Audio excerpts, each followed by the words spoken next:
Au nom du Père et du Fils et du Saint-Esprit. Amen.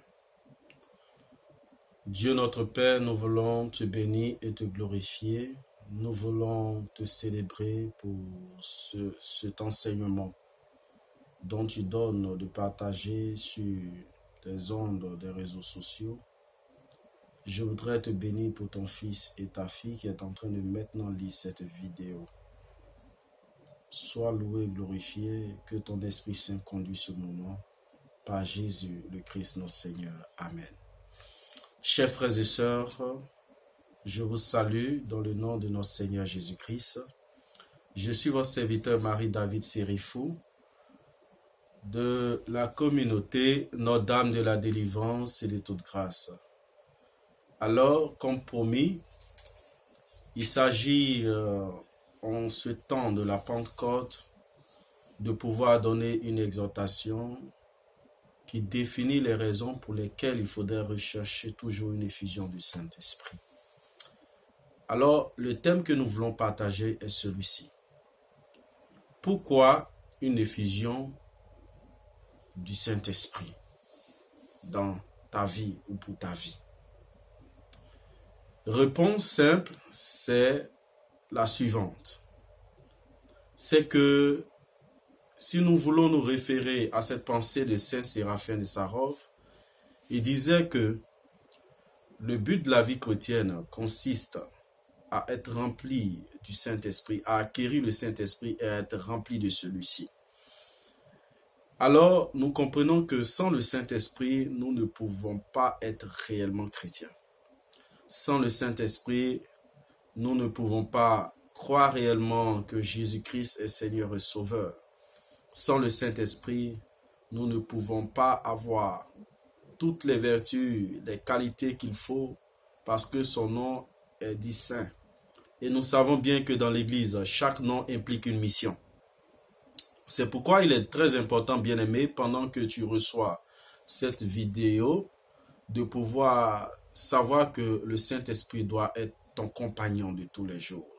Le Saint-Esprit doit être, j'allais dire, ton associé dans toutes tes actions, dans tous les domaines de ta vie, que ce soit la vie professionnelle, que ce soit la vie spirituelle, que ce soit la vie active, que ce soit la vie, j'allais dire matrimoniale, ou même dans les activités et tout cela, le Saint-Esprit doit être ton associé.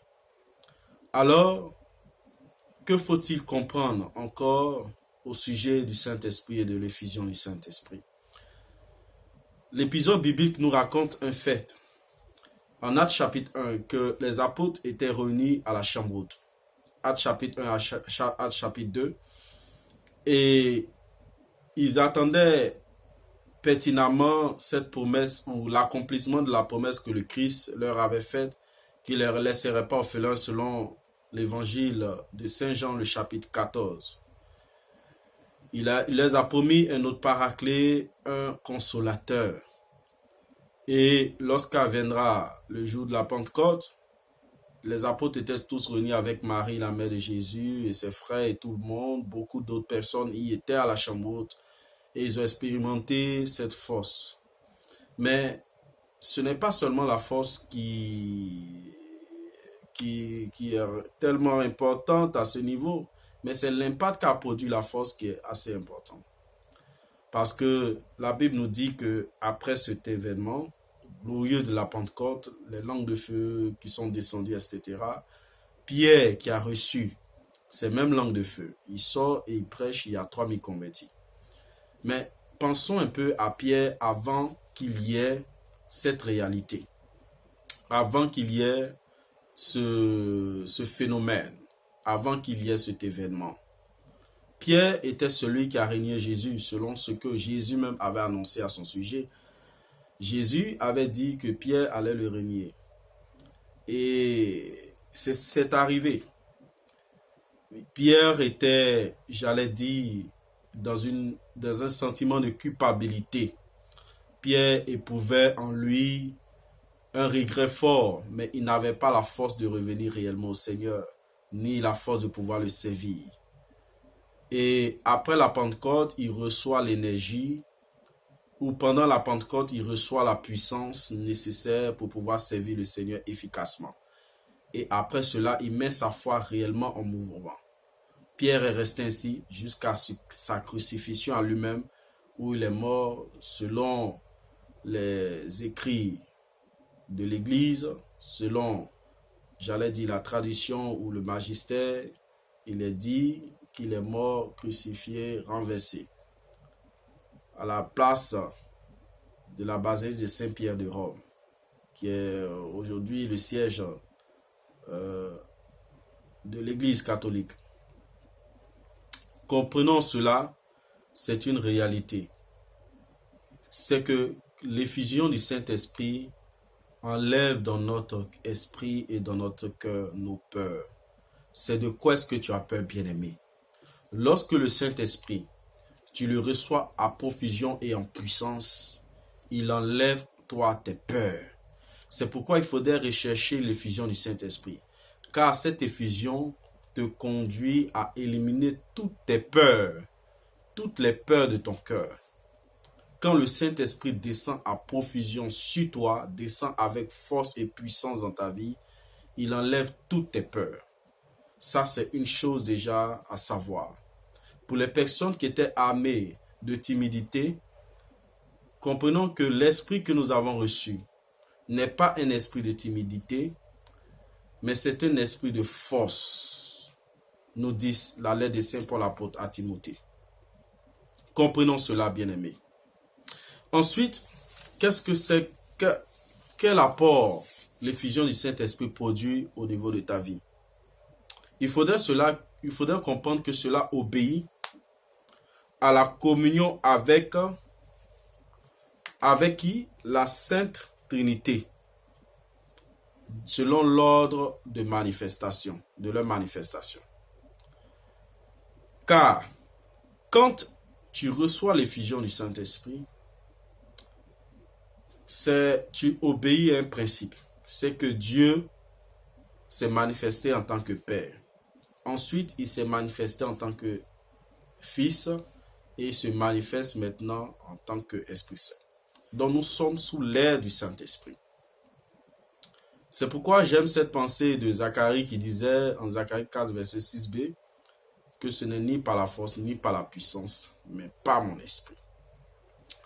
Notre vie aujourd'hui doit être sous la mouvance du Saint-Esprit. Parce que sans le Saint-Esprit, nous ne sommes que des cadavres spirituels. C'est-à-dire, on vit, on respire, mais on n'a pas la véritable vie. Parce que c'est lui qui communique la vie en nous.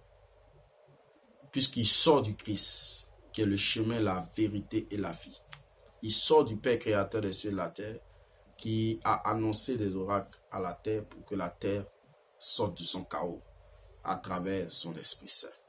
Puisqu'au commencement, la terre était infâme, mais l'Esprit de Dieu se mouvait sur les eaux, nous dit le livre de Genèse.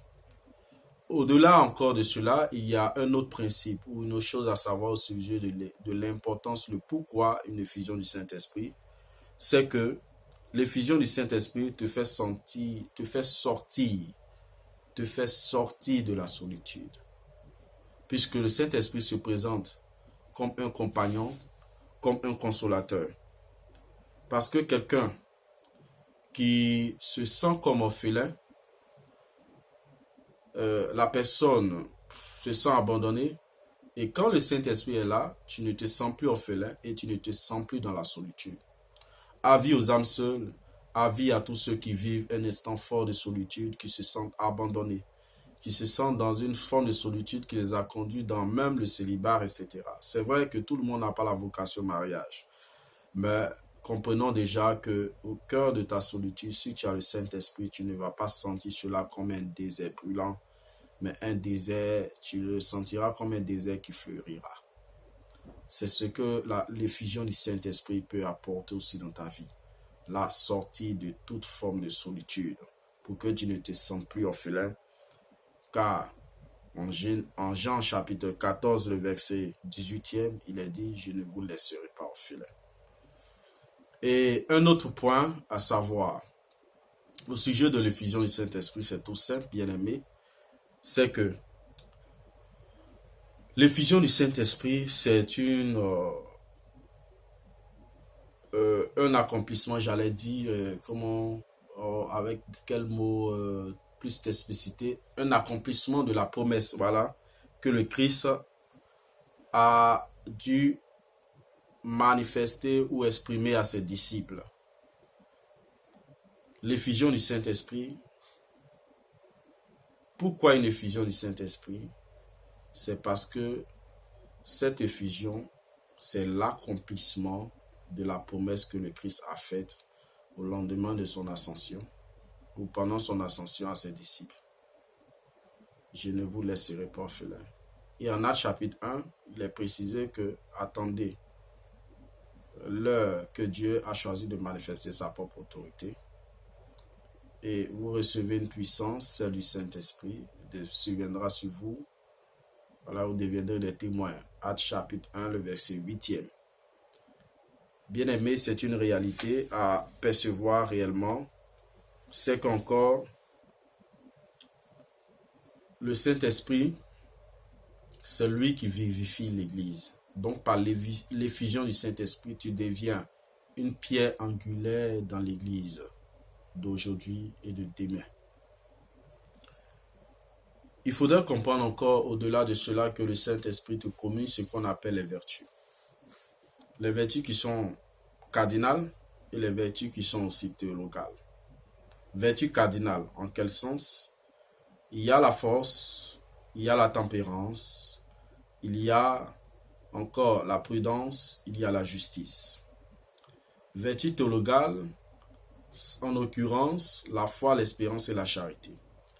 Quand tu reçois l'effusion du Saint-Esprit, cette effusion te communique toutes ces vertus pour te permettre, un, de t'orienter dans ta vie et deux, de pouvoir être en communion et te connecter réellement à la Sainte Trinité. L'effusion du Saint-Esprit sert à quoi? Pourquoi alors encore une effusion du Saint-Esprit? C'est parce que sans effusion du Saint-Esprit, tu ne peux pas prier réellement. Parce que le Saint-Esprit, selon le compendium de l'Église, il est le maître dans la prière. Et le livre de Romains, le chapitre 8, verset 26, nous dit, faites toute prière l'Esprit Saint prie au-dedans de vous par des gémissements ineffables, il intercède en faveur des saints. Et Éphésiens, le chapitre 6, le verset 18, va nous dire, faites toute prière par l'Esprit Saint. Donc, toi qui t'adonnes à l'exercice de la vie de prière, si tu n'invoques pas le Saint-Esprit au cœur de ta prière, si tu n'as pas reçu l'effusion du Saint-Esprit, si tu ne demandes pas le renouvellement de l'effusion du Saint-Esprit, tu te jettes dans un temps de prière, bien-aimé, ta prière sera vaine. C'est pourquoi je t'exhorte réellement à porter ta pensée sur le Saint-Esprit, car lui seul peut te régénérer et te conduire à la vérité tout entière, car il est aussi Dieu et reçoit même adoration et même gloire que le Père et le Fils, et il possède du Père et du Fils. Alors bien-aimé, je te souhaite une agréable fête de la Pentecôte et demande, au-delà de ce que le calendrier liturgique prescrit, demande chaque jour que le Saint-Esprit renouvelle en toi son effusion et sa puissance. Que Dieu te bénisse. Tu pourras laisser, j'allais dire en commentaire, tes préoccupations ou un mot pour dire que tu as bien compris ce message portant sur l'effusion du Saint-Esprit. Reste toujours connecté sur la page officielle de la communauté Notre-Dame de la Divine Toute Grâce.